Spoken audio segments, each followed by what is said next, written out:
never over. A figment of our basketball imaginations. Wembanyama, the fake, the reverse, and the foul. Wembanyama, oh my! They don't know what to do to contain this extraterrestrial.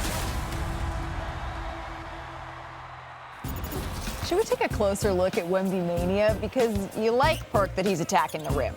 He's scoring 14 points a game in the paint. That's the sixth most in the league. And he's averaged just under 10 paint points a game in his first 2 seasons of his career. So he's clearly placing an emphasis here. On the other end, he's averaging 4.7 blocks a game. That's nearly twice as many as any other player in the NBA, by the way. And with 7 blocks tonight, which for him wouldn't be crazy, he would be the first player to average 5 blocks a game 7 games into the season in the last 20 years. And the Spurs defense has been dominant with Wemby on the floor, holding teams under 98 points per 100 possessions. And that would easily rank first in the NBA. How important is he? Well, with Wemby off the floor, the Spurs defense has been among the league's worst. In just his 3rd season, the 7'5", or Perk saying 7'7" phenom has taken his game to new heights and his team to a new level. He's showing the kind of dominance that could redefine the future of the franchise. Brian Windhorst has more.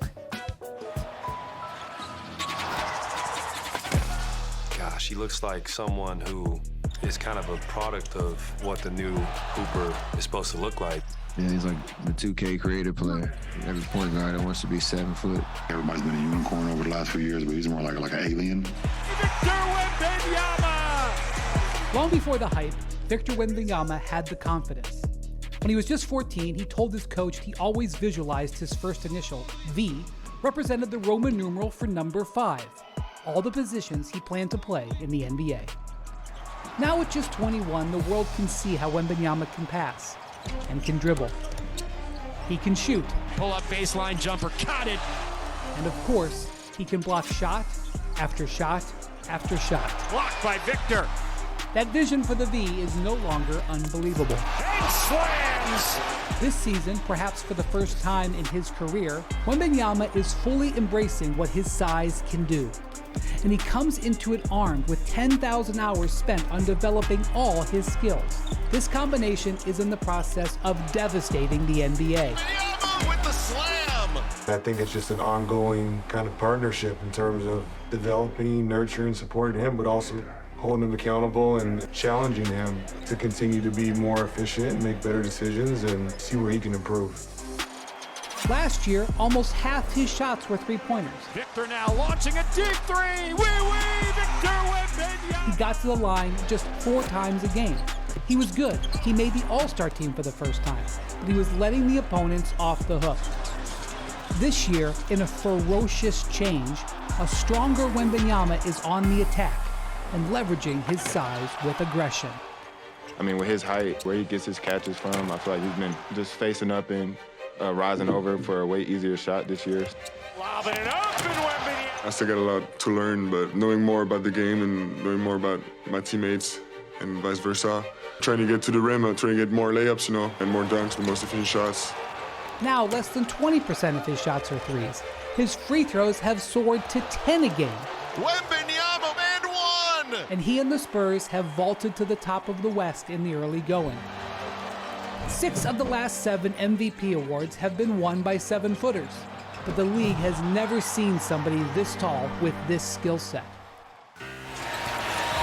Victor throws it down. It's absurd. What we're seeing now is new to the sport, and with this new mission, Wembanyama has raised the ceiling for this Spurs season.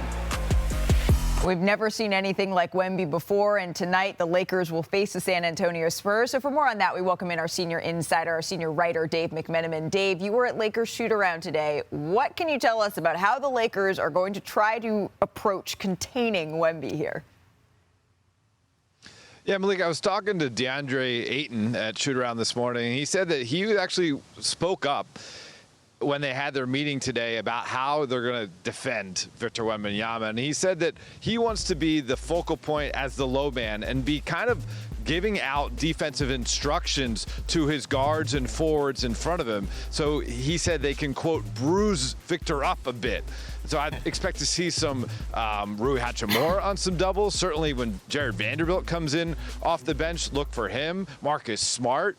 And obviously, there's no steady diet you can give Victor Wembanyama. He'll be able to pick you apart. And so we'll see some things kind of being interchangeable throughout the game. Also, Ayton told me that, hey, you can't really front the guy because he's that big. Right. I'll front every once in a while if he has it angle on me right in front of the basket. Otherwise, I got to stay as an anchor behind him. Yeah, you're going to have to try a couple of different things with Victor. Not one person is going to be able to slow him down. We do have some injury updates here for this game, Dave. Austin Reeves was questionable coming into the game. What are you hearing about his status?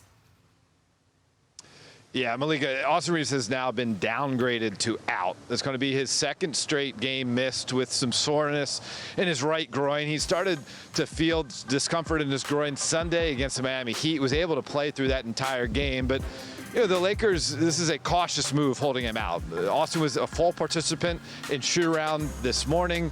But as we've seen thus far this season, the Lakers are going with the next man up mentality. We saw what they did in Portland the other night with so many of their key pieces out of the lineup. You got contributions from guys like Nick Smith Jr., Bronny James, obviously Ayton and Rui Hachimura really holding the offensive burden. And they feel like this will be their plan of attack, certainly in the early going, because they want to get their team ready to play their best basketball April through June, not risk further injury at this stage of the season. All right, like we've seen, it could be Jake LaRavia time once again for the Los Angeles Lakers. Dave McMenamin, thank you so very much for those updates. Bringing it back here to studio, what changes? You were talking about how Austin and Luka is the best duo in basketball right now, Perk. So without Austin in the lineup against the Spurs, what has to change? Well, like Dave just said, the next man up, that's their mentality. And they had a GM poll where Rob Pelinka was the laughing stock of it and how the Lakers didn't have depth. But the others are stepping up. You got Jake LaRavia. He's averaging a career high right now, 12 points a game. Rui Hachimura is averaging 16, shooting 46% from the three, 60% from the field. And right now you're looking at a diversion of DeAndre Ayton that looked like the #1 pick DeAndre Ayton. So JJ is getting max out of those guys. The depth, Marcus Smart. Yes, we know his numbers are not going to show up in the stat sheet, but his impact on winning has been there. Boy, am I the kiss of death of positivity. We're talking about this three-guard lineup, and we get no Austin Reeves tonight. I was wrong, and I'm glad that Dave says it's precautionary, but dang. Perk hit it right on the head. You know, it's funny. I look back to July, and we were talking about the Lakers, and everybody said, look, they haven't signed anybody. And then you look at Jake LaRavia and DeAndre Ayton and Marcus Smart and even Nick Smith Jr. on a two-way, just kind of finding guys to plug and play. Similar to how San Antonio, when Danny was in back in the day, they find guys who know their roles, even when you have players out with injuries like we're going to see tonight with Austin Reeves. Yeah, I mean, I'm expecting DeAndre Ayton to be up for this game. I'm glad that he spoke up in the locker room. Yeah, Perk, your ears were perking up when he was. Because I was also thinking that he was speaking up to say, I want to take on the challenge one-on-one, but he said, I'm going to be the anchor, which is smarter. Let the other guys guard front Wemby and him be behind the defense.